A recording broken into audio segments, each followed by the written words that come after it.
So we're back after a couple of years of showing you how to put together our tank, and today we're going to put liners in. You may know that all our tanks have double liners. There's actually 2 liners for each tank, and that's for complementary strength characteristics as well as some redundancy. But before we put the liner in, we have to get the tank ready. Now, this is not the tank you saw about 3 years ago when we did the first video. This is another tank for our shop.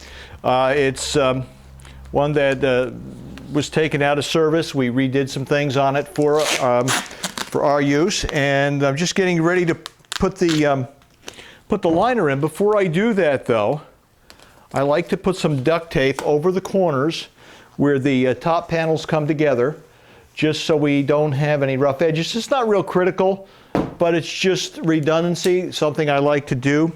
While I'm at it, I also get inside the tank to take care of a couple things. I did that very, very adeptly, I think. We do need to get a couple of these back corners covered with a little bit of tape. And again, it's not critical, but sometimes there could be a sharp edge there. We just want to make sure that it's covered. On the wall here, we have a heat pump water heater. We're actually going to be using this as a test tank for some testing, some new heat exchangers, and also going to be using it in our shop for testing some boilers. So we just want to get a little bit of tape. There we go. So the tape's done. The other thing we want to do is get our big knife.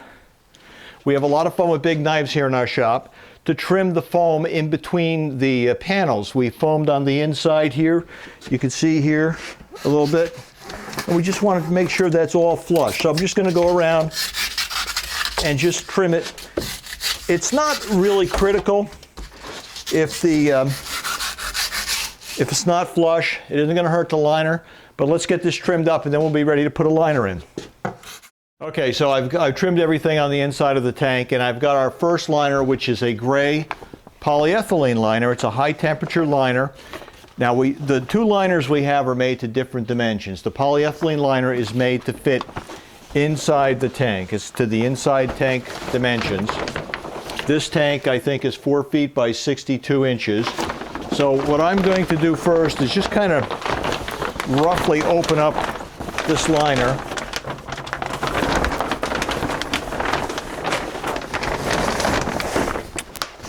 And then I'm going to take my shoes off. And I'm going to step inside the liner. All right, I've got a microphone wire here that's getting jumbled up. Usually when you're doing a tank yourself, you're not going to have a microphone. So that'll be a good thing. And the liner kind of falls into place because it's made to the inside dimension. So I'm just kind of working these 2 corners in. Now, Pete has got just some packaging tape. Let's tape this edge, Pete. We're just holding that in place temporarily. We're bringing the corners up even. Okay, so that's adequate for now. And I'm going to carefully bring this over to the other edge here, the other corner. I'm going to do the same thing. We're just going to tape it down a little bit.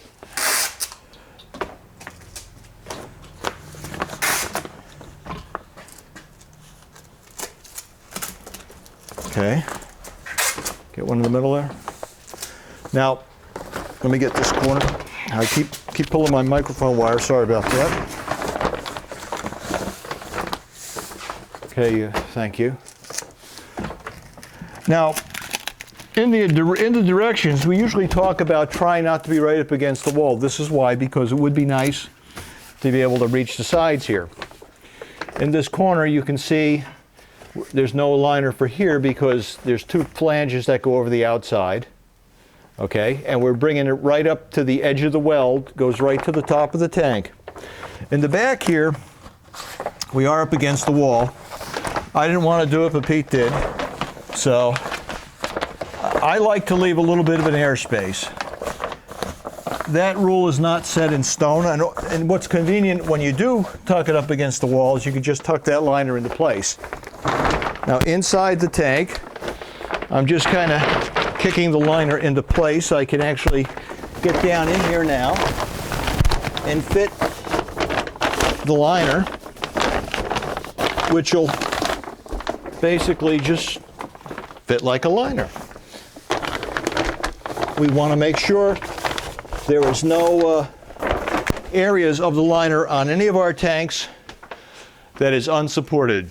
The liner has to be up against the walls and the base of the tank to make sure things are going to work right. So that's the first liner is in.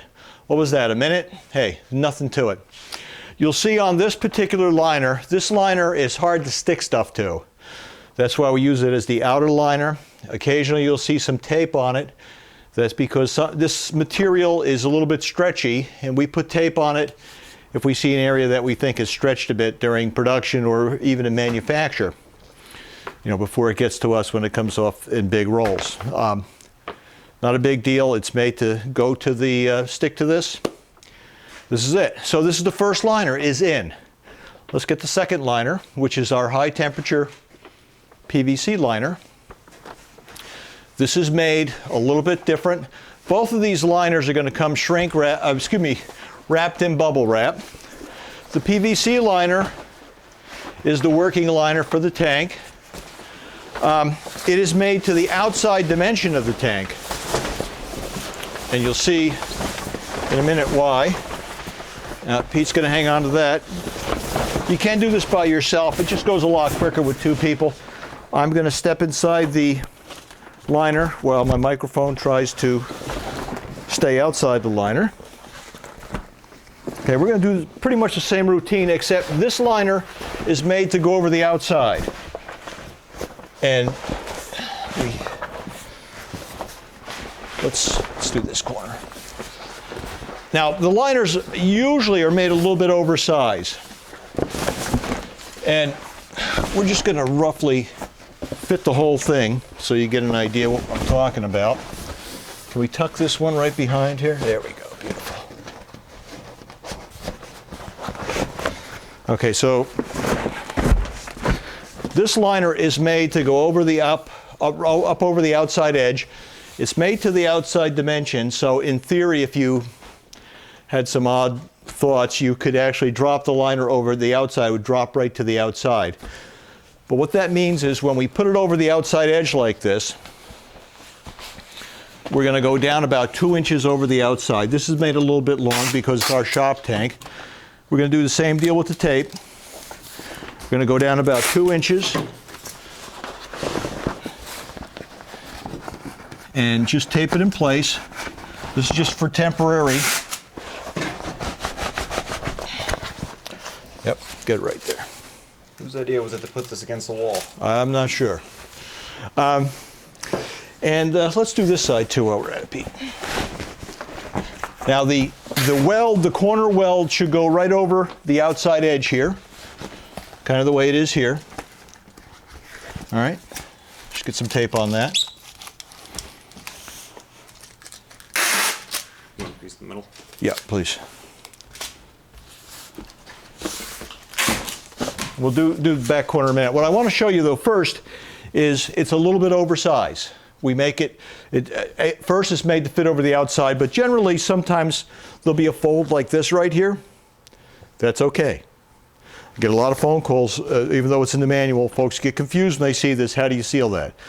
We'll deal with that in a little while. That's fine. You just want to fold it up. The most important part of this assembly is just like we did on the first liner, even though it's made oversized, has to be fully supported. Now, that means that we fit, I got long legs, so I tend to spread my legs out and push the two corners into place. I'll do the same thing on this edge. We'll push the corners into place. I didn't get this back side of the liner, this back corner in. Let's get some tape on that. Thank you. Again, the tape is just temporary. We can make this look real pretty when we're done. Right now, we just want to get everything situated. We're just pushing the liner into the corners. Now, there's going to be a little bit of excess material in the bottom here. This is okay. We don't mind the excess material. What we want to do is make sure the liner is up against the walls and the base. This is pretty much it. we are done for now assembling the tank. The liners are in place. The next thing we do is we can put water in the tank. We hang our heat exchangers. Now, we're going to stop the video here because we're going to do a separate video for the covers. This is a tank for our shop where we're going to be testing heat exchangers. So give me the big cover, please. Usually the covers are made in halves. This one is not. It's made in, the wrong way. It's made in about 2/3 and 1/3. So this will be a permanent cover that'll be screwed down, and then this cover will be removed probably with some regularity as we're doing different tests. But we'll show this going in a little while. There's a couple of things that have to be done here, but let's get that, take that back for now. The next step is to just make sure the liner is fitted one more time, and then we put the water in it. I've been waiting for this for a long time. So let's get the water going, and we'll come back with putting the cover on video, and then the tank is done. Now, how much time do we spend? We spend it's almost no time. It's that easy. All we have to do, once again, be careful with the liners. I have no shoes on in here. You can do it barefoot if you want, but I wear socks. That's okay. No shoes. We don't want grit in here damaging the liner. If you do damage the liner, this liner is fixable. The other liner is sometimes fixable, but call me if you have any questions. We'll make sure we can talk you through this.